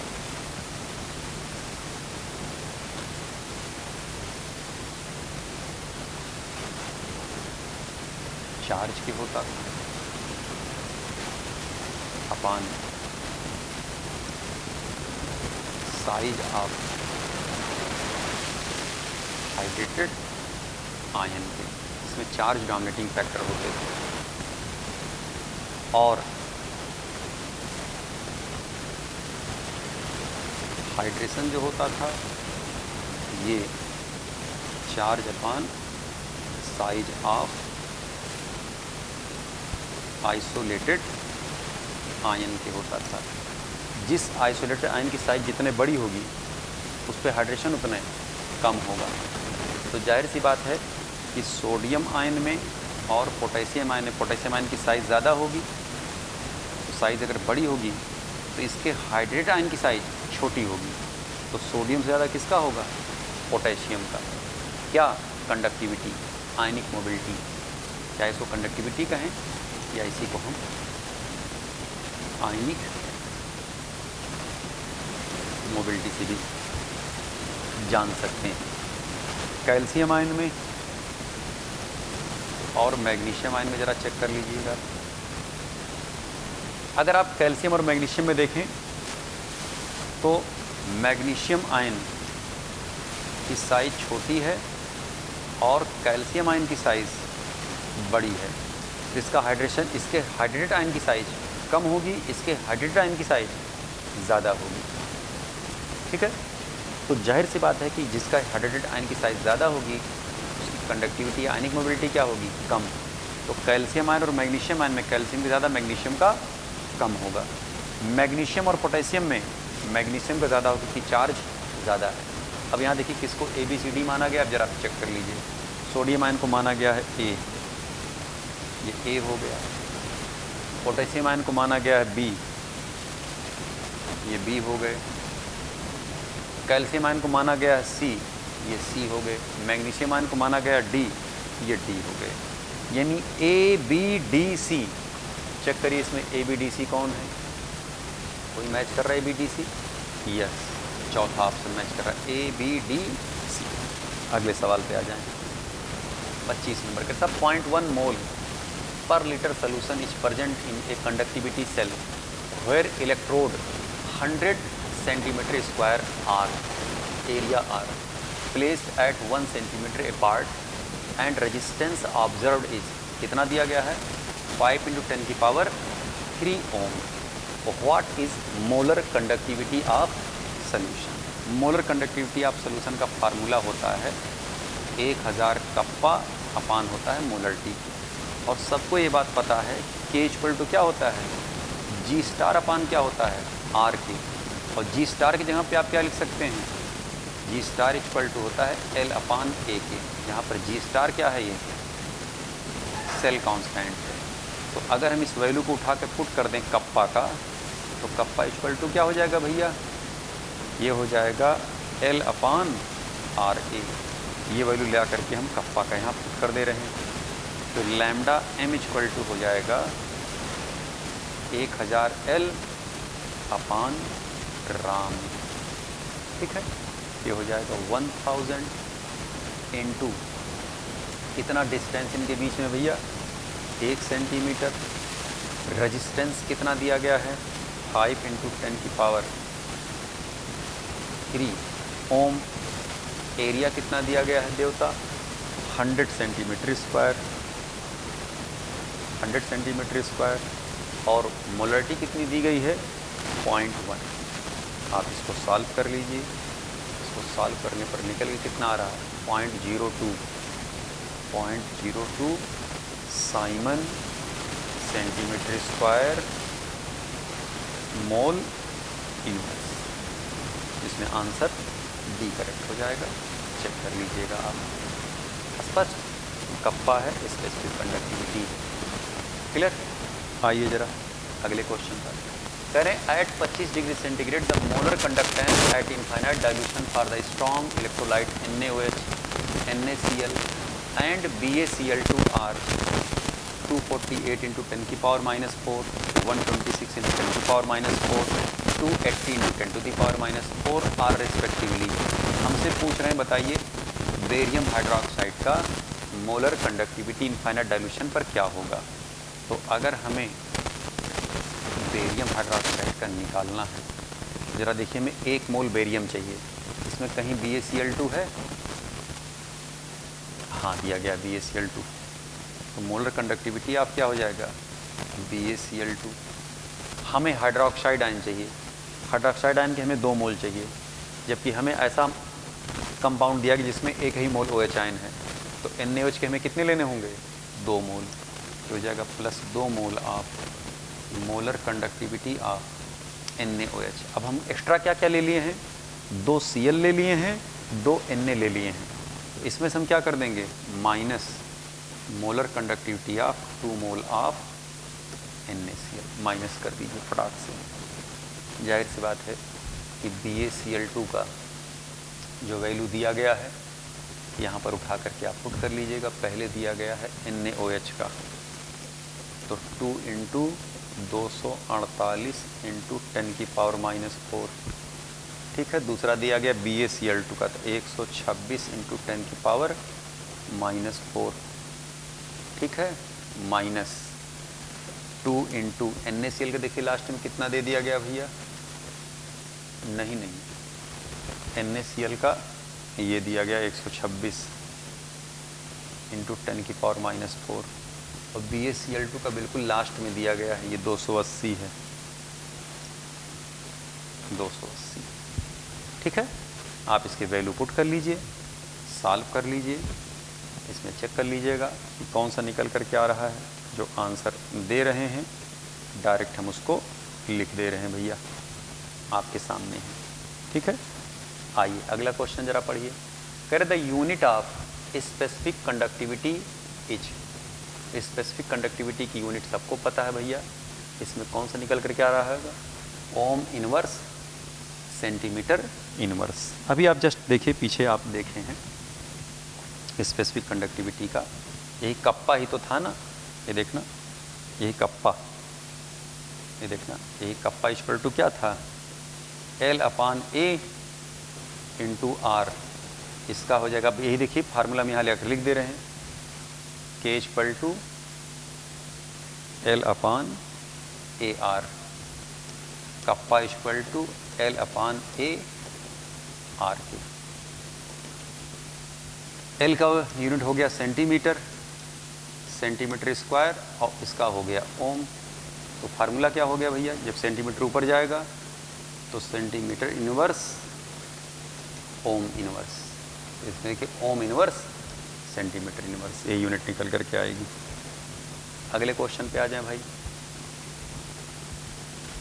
यहाँ पर क्या कह रहे हैं, कह रहे हैं in a cell the following reactions take place, किसी सेल के अंदर निम्नलिखित रिएक्शंस हो रहे हैं। कौन कौन से रिएक्शंस हो रहे हैं भैया, ये देखिए आपके सामने है। फेरस जा रहा है फेरिक आयन में, इसका E0 दिए हैं, किसका, फेरिक से फेरस का 0.77 वोल्ट, ठीक है। और ये आयोडाइड है, ये आयोडीन में जा रहा है, इसका E0 दे दिए हैं आयोडीन से आयोडाइड आयन का 0.54 वोल्ट। कह रहे साहब बताओ इस सेल से, मतलब इन दोनों इलेक्ट्रोड से जो सेल बन रहा होगा उस सेल का EMF क्या होगा। सेल तभी बनेगा जब सेल का EMF पॉजिटिव हो, और जितने भी सेल का EMF पॉजिटिव होता है वो सब के सब स्पॉन्टेनियस रिएक्शन होते हैं। तो ये सेल ना बोल करके वो कह रहे हैं साहब इससे जो स्पॉन्टेनियस रिएक्शन बन रहा होगा उसका EMF बताइए कितना निकल करके आएगा। जाहिर सी बात है कि किसी भी सेल का जब हम E0 वैल्यू निकालते हैं तो हम E0 ऑफ ऑक्सीडेशन और प्लस E0 ऑफ रिडक्शन करते हैं। सवाल उठता है कि इन दोनों में कौन इलेक्ट्रोड ऑक्सीडेशन या ऑक्सीडेशन इलेक्ट्रोड या एनोड की तरह कौन काम करेगा। तो जाहिर सी बात है जिसका ऑक्सीडेशन पोटेंशियल ज़्यादा होगा।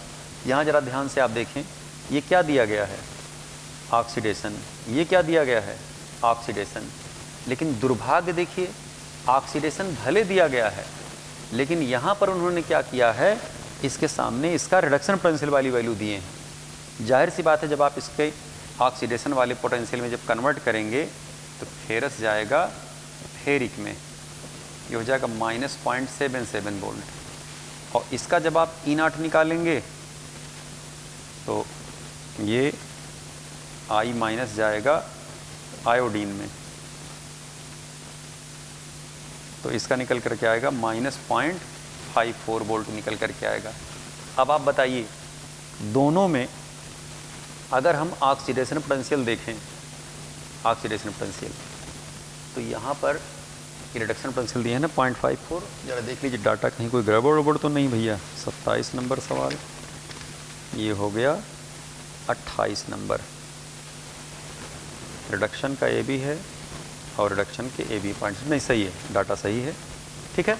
अब यहाँ पर ज़रा चेक करिए, तो अब इन दोनों में अगर आप ध्यान से देखें तो इनका ऑक्सीडेशन पोटेंशियल ज़्यादा है और इनका ऑक्सीडेशन पोटेंशियल कम है। तो जाहिर सी बात है ये जो आयोडीन होगा ये बनेगा बेटा I- से आयोडीन में जाएगा, ये ऑक्सीडेशन इलेक्ट्रोड बनेगा, ये ऑक्सीडेशन इलेक्ट्रोड बना।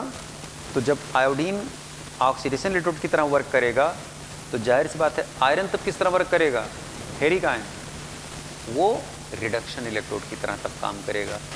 तो ये इसका हमें ये वैल्यू चाहिए होगा फेरिक से फेरस आयन का, और जाहिर सी बात यहाँ वैल्यू दी गई है।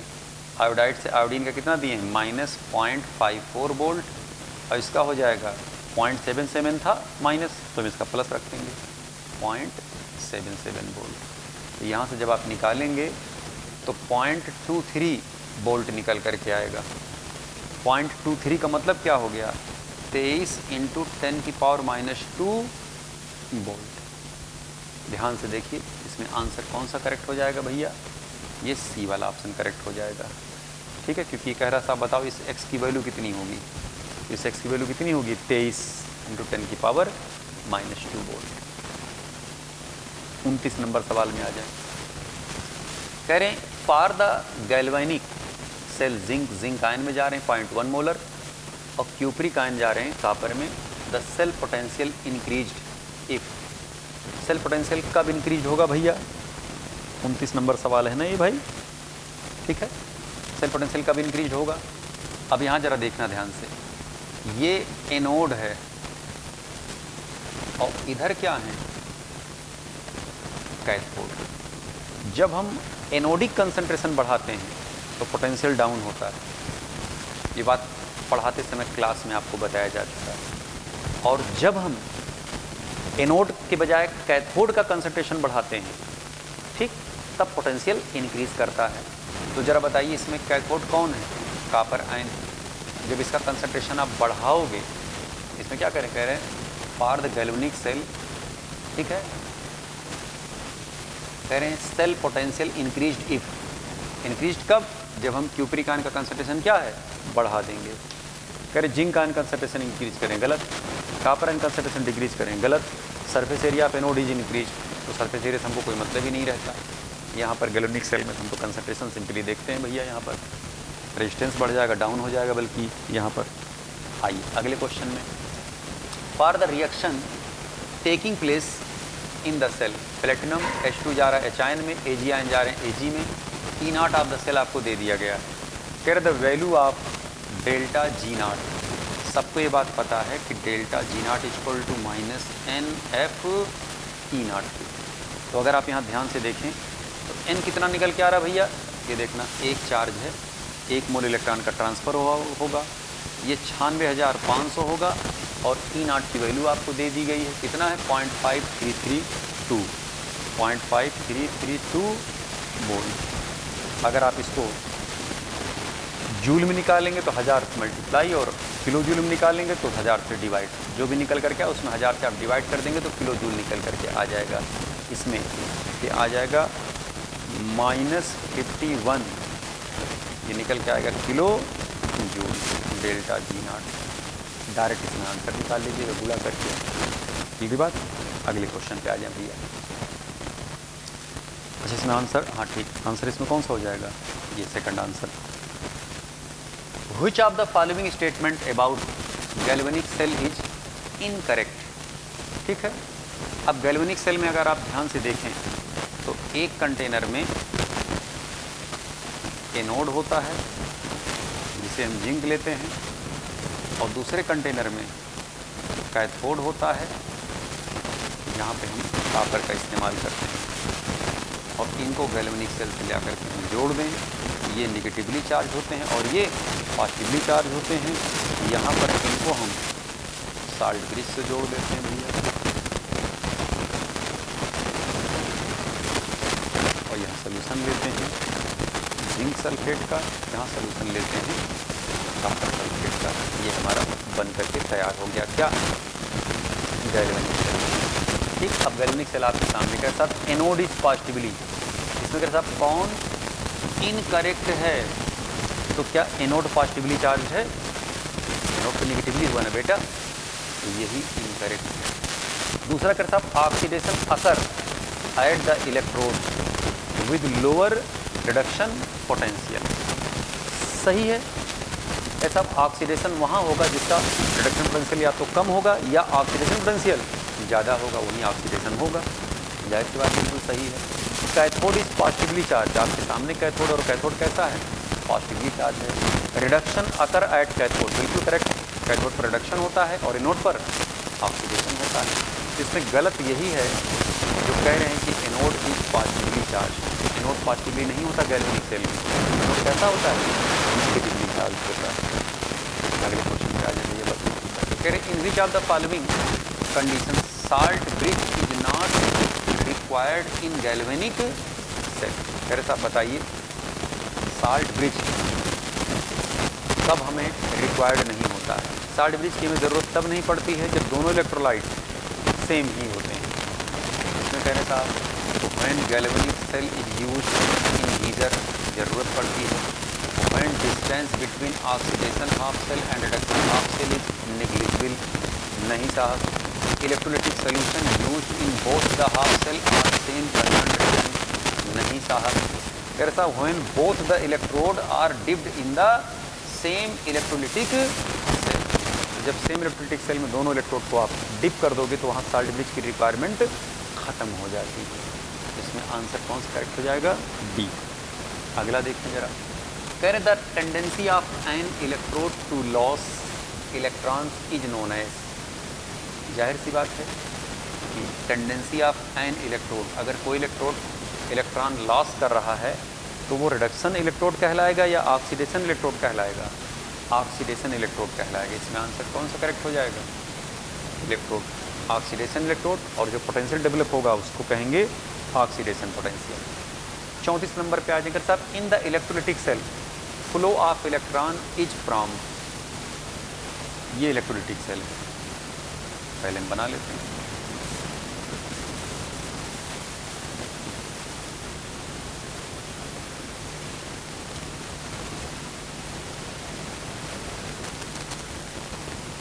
ये नोड है, ये कैथोड है, और यहाँ पर हम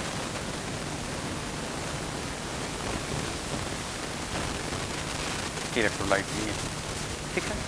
सवाल में क्या करें in the electrolytic cell flow of electrons is from, पहला करें cathode to cell in solution, तो कैथोड ये है, कैथोड टू सेल, तो कैथोड और सेल में कहाँ, सेल में खुद ही कैथोड घुसा हुआ है। सेकंड पे आइए, कह रहे cathode to anode through external supply, तो अगर आप बाहर से देखें इलेक्ट्रॉन देखिए इधर से चलता है, ये इलेक्ट्रॉन इधर चल रहा है, जाहिर सी बात है कि ये फिर यहाँ से इधर आएगा इलेक्ट्रॉन का फ्लो, और फिर ये इधर आए इलेक्ट्रॉन का फ्लो इधर से इधर चल रहा है, ऐसे डायरेक्ट। यहाँ पर क्या है, एनो कैथोड पर कैटायन जाते हैं, ठीक है, और एनोड पर एनायन जाते हैं। एनायन क्या करता है, अपना इलेक्ट्रॉन यहाँ लॉस करा, तो कैथोड ने यहाँ इलेक्ट्रॉन गेन किया, एनायन इलेक्ट्रॉन यहाँ लॉस किया, तो इलेक्ट्रॉन किसको मिला, इनडायरेक्ट यहाँ पर अंदर एनोड को मिला, यानी कैथोड से इलेक्ट्रॉन कहाँ गया, एनोड की तरफ, इंटरनल सर्किट में, और आउटर सर्किट में कहाँ गया, एनोड से कैथोड की तरफ। अब देखिए सवाल जो दिया गया उसके हिसाब से आंसर कौन सा करेक्ट होगा, तो पहला तो अलग हो गया, cathode to anode through external circuit, नहीं साहब, anode to cathode through external circuit होगा। Cathode to anode through internal circuit, cathode to anode through internal circuit, anode to cathode through internal circuit, गलत, anode to cathode through external circuit. इसमें जो सही statement है वो सी वाला होगा भैया, शांति से आप देख लीजिएगा, इंटरनल एक्सटर्नल ही करते रहेंगे।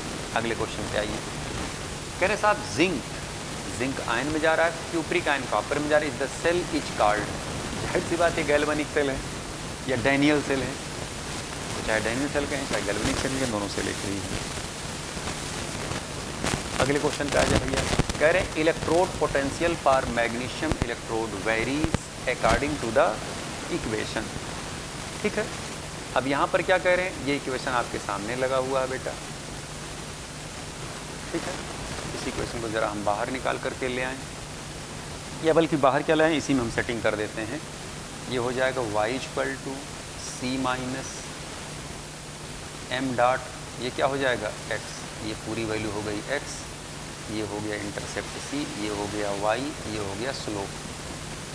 स्पष्ट। तो जो y एक्सिस पर होगा ये mg प्लस से mg में जा रहा होगा, ढूंढिए किसी में mg प्लस से mg में जा रहा है, सब में जा रहे हैं। ये हो गया इंटरसेप्ट, इंटरसेप्ट भी पॉजिटिव है, यहाँ इंटरसेप्ट नहीं है, यहाँ इंटरसेप्ट है लेकिन स्लोप निगेटिव है। ठीक है, यहाँ पर देखिए ये, अब देखना जरा ध्यान से बेटा, ये log 1/mg प्लस का ग्राफ है। ठीक है, तो अगर आप इसका ग्राफ खींचोगे तो इसका स्लोप निगेटिव आएगा, लेकिन अगर mg प्लस को ऊपर ले जाओगे तो यहाँ क्या आ जाएगा तब, पॉजिटिव। तो इसको हम ऐसे लिख सकते हैं, बल्कि यहीं पर लिख लें, चलिए चाहिए लिख लेते हैं। ये हो जाएगा e mg प्लस से mg में, ई नॉट mg प्लस से mg में, देखें माइनस है, जब आप इसको ऊपर ले जाएंगे तो पावर चढ़ जाएगा माइनस, माइनस माइनस मल्टीप्लाई होगा, ये हो जाएगा प्लस 0.059/2, ये हो जाएगा log mg प्लस का कंसंट्रेशन। अब अगर आप इसमें ग्राफ प्लॉट करेंगे तो y equal to C plus M dot X, ये हो जाएगा ग्राफ में निकल करके आएगा log ई mg प्लस से mg आयन का log mg प्लस का, और इंटरसेप्ट पॉजिटिव, स्लोप भी पॉजिटिव। ये हो गया थीटा, ये हो गया ई नॉट mg प्लस से mg। आप मैच कराइए, कोई ग्राफ मैच कर रहा है, कोई स्लोप मैच कर रहा है, सेकंड वाला स्लोप मैच कर रहा है, चेक कर लीजिएगा। 37 नंबर में कह रहे consider the change in oxidation state of bromine corresponding to, bromine नहीं ये क्लोरीन होगा बेटा,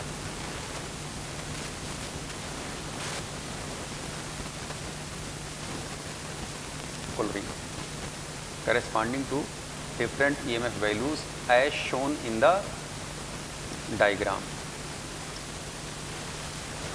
यहाँ ClO4 माइनस पर क्लोरेट HClO Cl2 और ये Cl माइनस। ठीक है, अब जरा ध्यान से देखें, कह रहे हैं साहब बताइए कौन इसमें डिस्प्रपोर्शनेशन का काम कर रहा होगा। जाहिर सी बात है ये अपने हाईएस्ट ऑक्सीडेशन स्टेट में है, ये डिस्प्रपोर्शनेट नहीं होंगे, और ये भी अपने मिनिमम ऑक्सीडेशन स्टेट में है, ये भी डिस्प्रपोर्शनेट नहीं होंगे। डिस्प्रपोर्शनेशन या तो क्लोरेट आयन या हाइपोक्लोरस एसिड या क्लोरीन कर रहा होगा। ठीक है, लेकिन वही डिस्प्रपोर्शनेट हो रहे होंगे जिनका ईएमएफ सेल अगर बन रहा होगा तो उस रिएक्शन का ईएमएफ पॉजिटिव निकल करके आ रहा होगा। तो जाहिर सी बात है अगर ये इसमें जा रहे होंगे तो 1.5 वोल्ट यहाँ लिया जाएगा, और ये अगर पीछे जा रहे होंगे तो -1.82 वोल्ट लिया जाएगा। अब ये +1.5 है, -1.82 है, दोनों को जोड़ोगे तो वैल्यू क्या आएगा, निगेटिव। जाहिर सी बात है अगर निगेटिव होगा तो इस सेल का जो ईएमएफ निकल के आ रहा है निगेटिव आ रहा है, तो इसका मतलब वो सेल संभव नहीं है, वो रिएक्शन नहीं हो रहा होगा, वो स्पॉन्टेनियस नहीं होगा। इस रिएक्शन को हम ज़रा दर्शन करा दें आपको। ये देखना ClO3 माइनस ये जा रहा है ClO4 माइनस में और HClO में, यहाँ से यहाँ तक की जो वैल्यू होगी -1.82 वोल्ट, और यहाँ से यहाँ तक की जो वैल्यू होगी +1.5 वोल्ट, दोनों को जोड़ोगे तो इस सेल का जो E निकल करके आएगा वो निगेटिव निकल करके आएगा, और जिस रिएक्शन का EMF निगेटिव आएगा वो रिएक्शन स्पॉन्टेनियस नहीं होता है, तो ये डिस्प्रपोर्शनेट नहीं करेगा। अब HClO को ज़रा चेक कर लो। जब आप HClO को चेक करेंगे भैया इधर देखना HClO जा रहा है Cl2 में 1.595 वोल्ट, और यही जब ऑक्सीडाइज होगा इधर तो ये रिड्यूस हो रहे हैं, इधर ये ऑक्सीडाइज हो रहे हैं, तो जब ये ऑक्सीडाइज होंगे तो -1.5 वोल्ट। तो जब आप इनको जोड़ोगे तो देखिए इसका पॉजिटिव निकल करके आएगा वैल्यू, आप चेक करके इसका भी रिएक्शन देख लीजिएगा। ये HClO है, ये जा रहा होगा Cl2 में और यही जा रहा है ClO3 माइनस में। यहाँ से यहाँ तक की वैल्यू प्लस 1.595 वोल्ट, और यहाँ से यहाँ तक की वैल्यू जब उल्टा आप जाओगे तो हो जाएगा -1.5 वोल्ट। ये -1.5 और प्लस 1.595 जोड़ोगे तो इसका ई वैल्यू जो निकल करके आ जाएगा ये आएगा पॉजिटिव, यानी आएगा 0.095 वोल्ट, यानी ये रिएक्शन स्पॉन्टेनियस होगा। तो इसका मतलब कि कौन डिसप्रपोर्शनेट हो रहा होगा, हाइपोक्लोरस एसिड, तो HClO इज डिसप्रपोर्शनेट। ध्यान रखिएगा यहाँ ब्रोमीन नहीं होगा, यहाँ पर क्या होगा भैया, क्लोरीन होगा। सवाल एक्चुअल में बदला गया है, ब्रोमीन था, हमने ब्रोमीन हटवा के वहाँ क्लोरीन करवा दिया था, तो गलती से वहाँ चेंज नहीं हो पाया। क्लियर। 38 नंबर क्वेश्चन कह रहे an electrochemical cell can behave like an electrolytic cell when. जाहिर सी बात है कि तभी ये भांति कार्य करेगा इलेक्ट्रोलिटिक सेल की तरह जब ई एक्सटर्नल की value E of the cell से ज़्यादा हो जाए। ये सब पीछे जब क्लास में आपको पढ़ाया जा रहा था ये सब आपको बेटा बताया गया है, यहाँ साल्ट ब्रिज लगाया गया है, जाहिर सी बात है।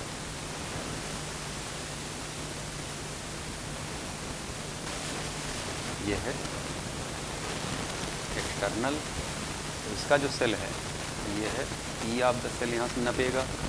जब ई एक्सटर्नल की value E of the cell से ज़्यादा होता है तब ये जो गैल्वेनिक सेल है ये कौन सा सेल बन जाता है, इलेक्ट्रोलिटिक सेल। और जब ई एक्सटर्नल की value E of the cell से कम होता है तब ये बन जाता है कौन सा सेल, गैल्वेनिक सेल। और जब E external E of the cell के बराबर हो जाता है तब सेल किस में आ जाता है, इक्विलिब्रियम में। क्लियर। इस केस में सेल चार्ज होता है और इस केस में सेल क्या होता है, डिस्चार्ज होता है। स्पष्ट ही बातें। अगला 39 नंबर क्वेश्चन देखें भैया। कह रहे match the column 1 functioning of Daniell cell with the column 2 value of E external NO and choose the correct option. ठीक है, अब जरा ध्यान से इसमें देखिए। कह रहे साहब flow of electrons from copper to zinc and current flow from zinc to copper. जाहिर सी बात अगर इलेक्ट्रॉन कॉपर से जिंक जाएगा तो करंट जिंक से कॉपर फ्लो करेगा। अगर इलेक्ट्रॉन कॉपर से जिंक की तरफ जा रहा है, ठीक है, तो जाहिर सी बात है कि उल्टा केस चल रहा है, कॉपर टू जिंक कह रहे इलेक्ट्रॉन का फ्लो। इधर देखना, ये एनोड था, ये कैथोड थे, ये जिंक था और ये क्या था, कॉपर था। जब ये इलेक्ट्रोकेमिकल सेल गैल्वेनिक सेल की तरह कार्य कर रहा था तब ये एनोड से कैथोड की तरफ इलेक्ट्रॉन का फ्लो हो रहा था। ठीक है, और कॉपर से एनोड की तरफ तब जाएगा जब ये इलेक्ट्रोलिटिक सेल बन जाएगा। और इलेक्ट्रोलिटिक सेल कब बनेगा, जब ई एक्सटर्नल की value E of the cell से ज़्यादा हो जाए। तो देखिए वही केस यहाँ पर चल रहा है। कह रहे साहब कॉपर से जिंक की तरफ जा रहा होगा इलेक्ट्रॉन, ये तब संभव होगा जब इसकी वैल्यू ई की वैल्यू एक्सटर्नल सोर्सेज की वैल्यू 1.1 वोल्ट से ज़्यादा, क्योंकि 1.10 वोल्ट सेल का EMF होता है गैल्वेनिक सेल का। ठीक है, दूसरे में नहीं, ए का हो जाएगा आर। इसमें ढूंढिए किसी में ए का आर है, ए का एस, ए का आर यही है, हो सकता है यही वाला आंसर करेक्ट हो। अब बी का जरा चेक करिए। करें no flow of electrons of current. No flow of electrons of current कब होगा, जब दोनों का EMF क्या हो जाएगा, बराबर होगा। तो जाहिर सी बात इसका पी करेक्ट होगा, बी का। सी में अगर साहब zinc dissolve at anode and copper deposited at cathode. कब? जब ये गैल्वेनिक सेल होगा तब। तो ज़रा देख लीजिए गैल्वेनिक सेल कब बनेगा? जब इसके ई की ईएमएफ की वैल्यू 1.1 वोल्ट से कम होगा। चौथा कह रहे साहब electrons flow from zinc to copper. जाहिर सी बात है कि इलेक्ट्रॉन फ्लो अगर जिंक से कॉपर की तरफ जा रहा है तो ये गैल्वेनिक सेल की भांति ही कार्य कर रहा होगा। तो गैल्वेनिक सेल और ये दोनों करेक्ट हो सकते हैं, लेकिन तब संभव होगा जब ई की वैल्यू 1.1 वोल्ट से कम होगा। तो जो सी वाला है इसके साथ मैचिंग क्यों ज़्यादा करेक्ट है। ओके, और गैल्वेनिक सेल तो खैर दोनों ही केस में बन रहे होंगे स्पष्ट। इसमें जाहिर सी बात है कि सेकंड वाला ऑप्शन करेक्ट होगा। 40 नंबर सवाल देखें भैया, कह रहे हैं which of the following can not function as an oxidizing agent. Oxidizing agent की तरह वो कार्य नहीं करेगा जिसमें ऑक्सीडेशन नंबर मैक्सिमम ना हो। यहाँ देखिए मैग्नीज का ऑक्सीडेशन नंबर मैक्सिमम, ब्रोमीन का ऑक्सीडेशन नंबर मैक्सिमम, सल्फेट का ऑक्सीडेशन नंबर मैक्सिमम। तो ये तीनों ही ऑक्सीडाइजिंग एजेंट हैं। लेकिन नाइट्रोजन का है ऑक्सीडेशन नंबर देखिए -3 है अपने मिनिमम स्टेट में। ये किस तरह वर्क कर रहा होगा? Reducing agent. कह रहा कौन ऑक्सीडाइजिंग एजेंट नहीं है? ए ऑक्सीडाइजिंग एजेंट नहीं है।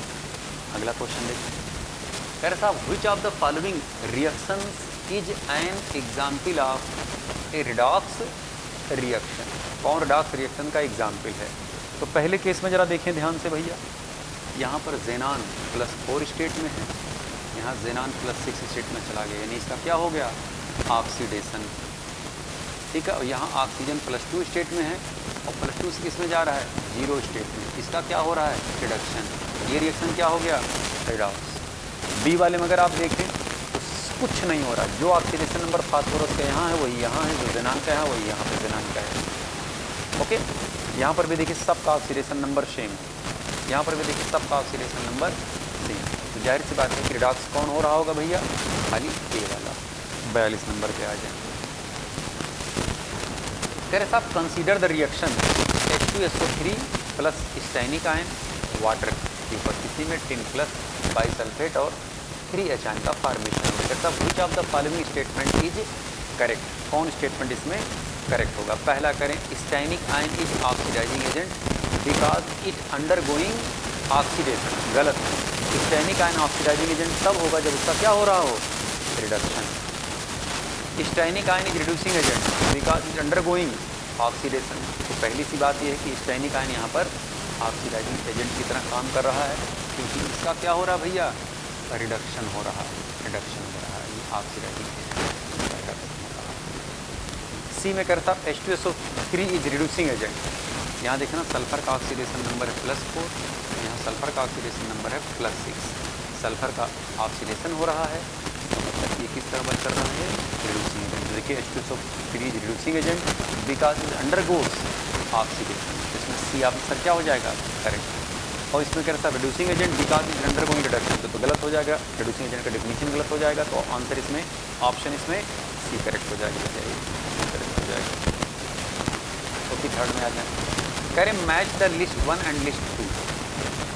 मैच कराना भैया इस टाइप का रिएक्शन आप पीछे भी जस्ट देख चुके हैं, ये बल्कि कह सकते हैं बहुत सवाल आ गया। बड़ी बात आपको एक कॉन्सेप्ट से 2 सवाल आगे लग जा रहे हैं। तो ये जो रिएक्शन है ये डिकम्पोजिशन रिएक्शन है। ये का हो जाएगा तो नहीं सही, ये 4 का कम्बस्शन होगा ना बेटा, ये कम्बस्शन रिएक्शन है। और NaH, Na और H2 में अगर आप ध्यान से देखें तो यहाँ पर ये NaH का डिकम्पोजिशन हो रहा है, Na और H2 में जा रहा है, तो ये डिकम्पोजिशन रिएक्शन हो गया। अगर आप सी में देखें तो डिस्प्लेसमेंट हो रहा है, कैल्शियम बेरियम हटा के खुद जाके लग जा रहा है, तो इसका डिस्प्लेसमेंट हुआ। और H2O2 का डिस्प्रपोर्शनेशन हो रहा है H2O में और O2 में, ये रिएक्शन हो जाएगा डिस्प्रपोर्शनेशन। इसमें आंसर जो करेक्ट हो जाएगा पहला ही करेक्ट हो जाएगा। मैच करा दीजिए।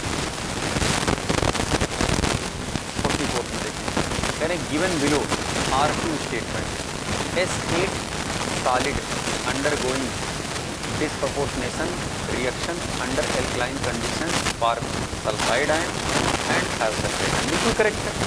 S8 का अगर आप बेसिक मीडियम में रिएक्शन कराएं तो ये सल्फाइड आयन में जाता है और अल्फा में जाता है। इससे यहाँ पर इसका रिडक्शन हुआ और इससे यहाँ पर इसका ऑक्सीडेशन।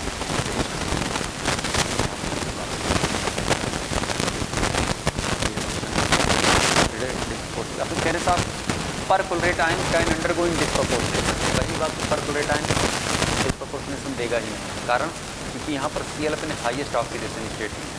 अगर हाईएस्ट ऑक्सीडेशन स्टेट में है तो इसे दोनों काम करना होगा, रिडक्शन देकर ले जाएगा तो क्या ऑक्सीडाइज फर्दर हो पाएगा? नहीं।